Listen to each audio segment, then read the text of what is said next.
Olá pessoal, a gente hoje vai ter uma aulinha muito especial, uma aulinha que confunde a cabeça de muita gente, porque é um tempo verbal que a gente vai conversar hoje que não existe dentro da língua portuguesa.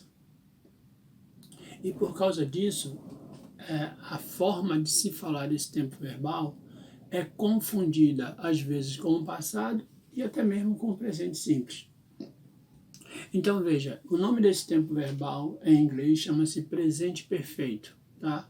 Hoje a gente vai começar pelo presente perfeito, mas lembrando a vocês que além do presente perfeito, a gente tem o passado perfeito, o futuro perfeito, a gente tem passado perfeito contínuo, presente perfeito contínuo, futuro perfeito contínuo. Então a gente tem que tomar cuidado com isso. Hoje, especificamente, a gente vai falar sobre presente perfeito, puro e simples. O presente perfeito, pessoal, é um tempo verbal, e eu já falei isso em outros vídeos, que todo tempo verbal tem a sua fórmula específica. Lembram disso? Então, o presente perfeito, ele tem uma forma específica, assim como todos os outros tempos, a qual é sujeito, presta atenção, o verbo to have, auxiliar, vai estar na posição de auxiliar, e o principal vai estar no particípio passado. E é por isso que eu falo para vocês, sempre eu falo isso, sobre a importância de você memorizar em sentido horizontal, ou seja, infinitivo passado e particípio passado.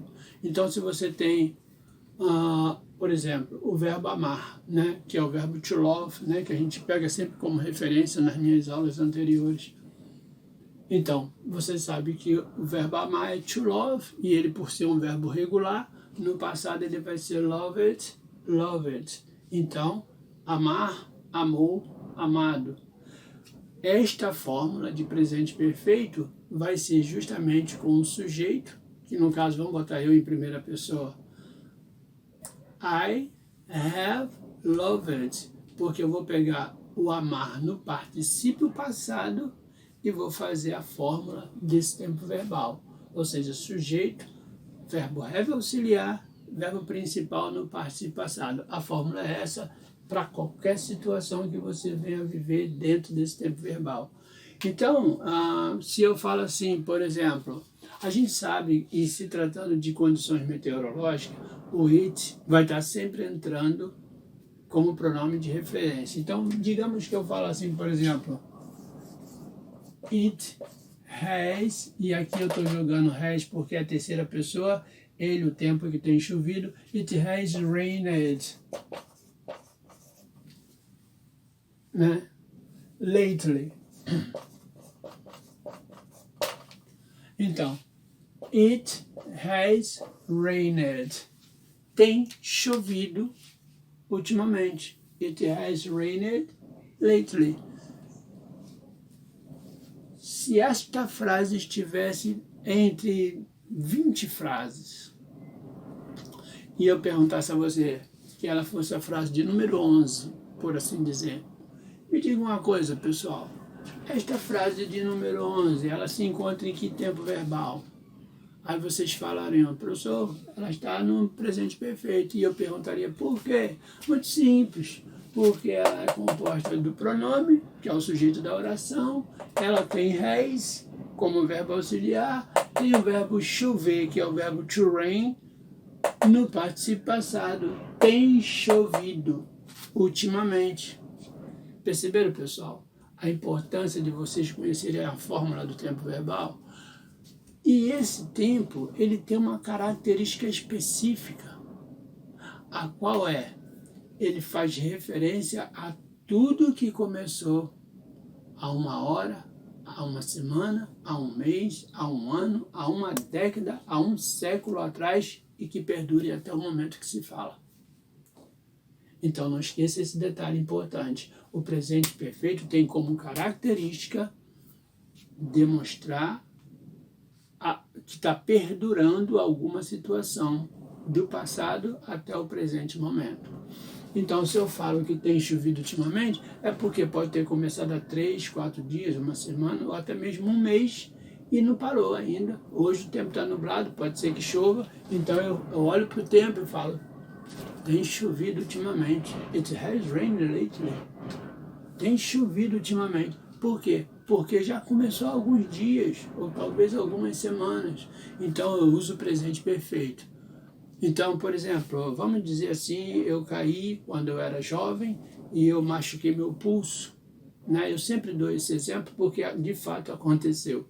Então eu estava pedalando minha bicicleta, eu caí, rolei por cima da bicicleta, me machuquei todo e eu tenho uma pequena cicatriz no meu pulso até os dias de hoje.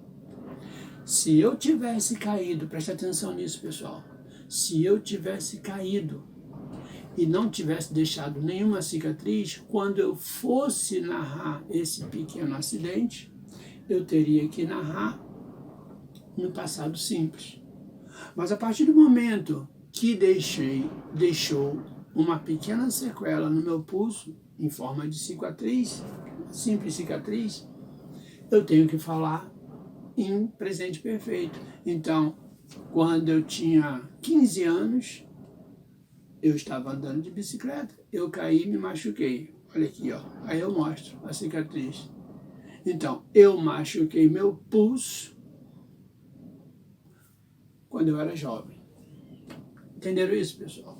Então, I have, olha só, I have hurt my wrist when I was 15. I have hurt my wrist when I was 15. Eu machuquei meu pulso. I was riding my bike. Eu estava pedalando minha bicicleta. I fell down. Eu caí. And I have hurt my wrist. E eu machuquei meu pulso. I was 15. Eu tinha 15 anos. Perceberam isso, pessoal?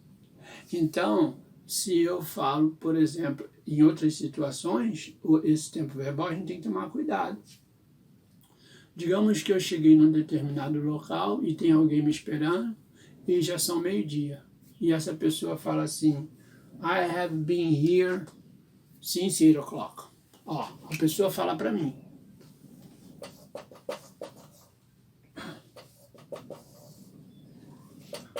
I have been here since 8 o'clock. I have been here since 8 o'clock. A pessoa estava me esperando. Ela está falando isso um pouco aborrecida. I have been here. Eu tenho estado aqui seria o literal dessa frase. Mas na tradução não deveria ser falado assim. Ela teria, em português eu teria que colocar nessa frase aqui, ela falando. Em vez de falar, eu tenho estado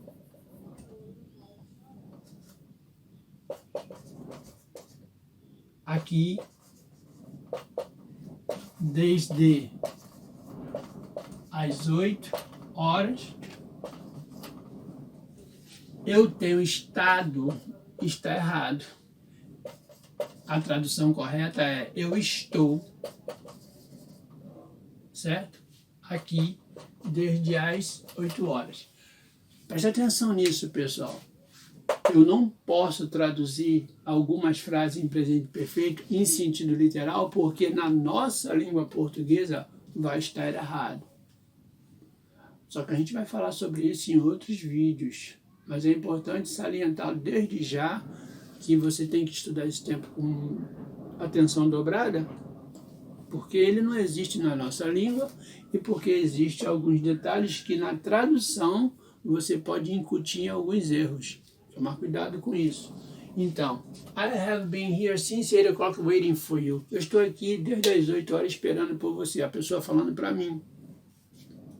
Se eu tiver que traduzir essa frase em inglês, eu não posso traduzir em sentido literal. Eu tenho estado, porque been é participo passado do verbo to be. Lembra? To be significa ser ou estar. Então, no participo passado vai ser sido ou estado. Não é assim, pessoal? Então, tomar cuidado com isso. Como o been é da fórmula, né? Sujeito, verbo to have auxiliar, principal no participo passado. Been é da fórmula. Mas na tradução, eu tenho que me policiar e em vez de traduzir em sentido literal, eu tenho que me policiar e colocar, eu estou aqui desde as 8 horas, tipo assim, te esperando. Certo, pessoal? Tomar cuidado com isso. Então, em alguns casos, a gente pode traduzir literalmente. It has rained lately. Tem chovido. It has rained lately. Tem chovido ultimamente. I have hurt my wrist. Eu machuquei meu pulso. Aqui no sentido literal tá, eu tenho machucado. Esse é o literal. Mas na tradução, para ficar coerente com a nossa língua, corretamente, gramaticalmente falando, eu tenho que colocar eu machuquei. Machuquei, mas posso provar porque eu tenho a cicatriz. Se deixou cicatriz, presente perfeito, não é passado simples. Tá certo, pessoal? Estudem isso, descubram através de fontes, analisem, mande comentários para que a gente possa dar continuidade. Se nós tivermos que falar outras vezes sobre esse tempo verbal, vai depender do seu interesse. Dê um joinha para a gente, compartilhe esse vídeo e a gente vai trazer bons assuntos para vocês tirarem dúvidas.